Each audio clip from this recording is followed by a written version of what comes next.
疲れ様です。ヒロさんキッチンです。今日はですね、簡単なのに究極なたらこパスタの作り方です。たらこパスタって定番なんですけど、いまいち作り方わからなくないですか？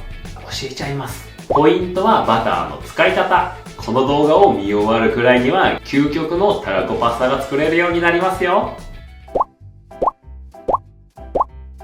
まず材料の確認ですね。パスタ、たらこ、バター、塩、醤油、大葉、海苔。この2つトッピングです。たらこは明太子でも大丈夫です。それでは早速材料の準備をしていきましょう。と言っても特にすごい特別なんかあるわけではないんですけど、大葉から千切りにしましょう。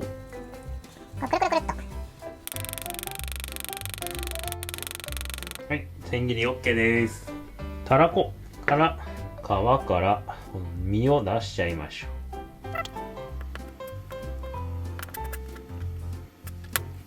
取れた身はいただきます。皮は食べちゃってもいいですし、僕は食べちゃいます。それでは早速パスタを茹でます。パスタを茹でていくんですけど、お湯に対して 1% の量の塩を入れます。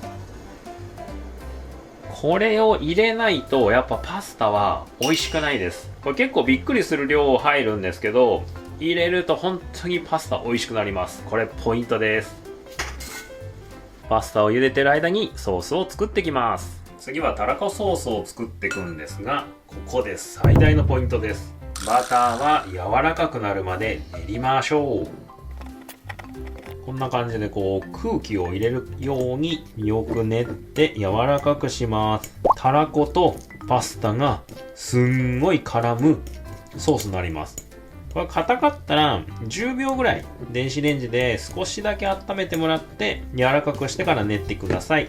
で、これ今日バターちょっと少なめなんですけど、入れれる人は倍ぐらい入れちゃった方が美味しいです。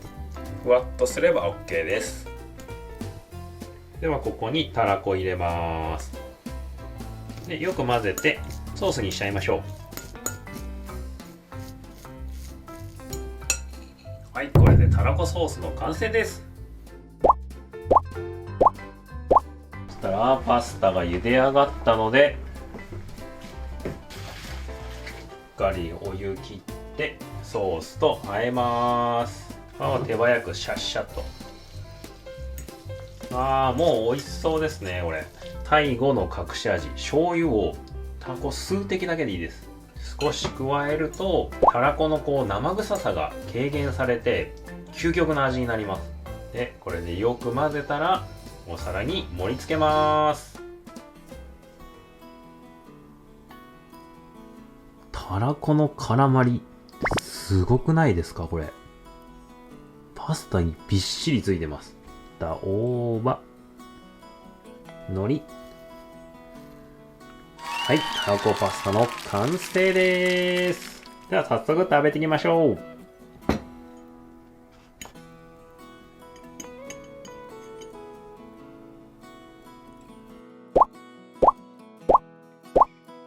これはやばいっすよ。もう美味しそうすぎますよ。これいただきま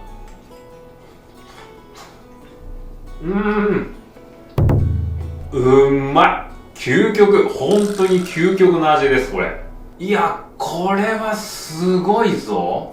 パスタにたらこがめちゃくちゃ絡まってるんですよね。バターをしっかり入れると絡まりになります。たらこパスタに幸せって感じたことありますか？僕今感じてます。今日たらこパスタなんですけど、明太子でも OK です。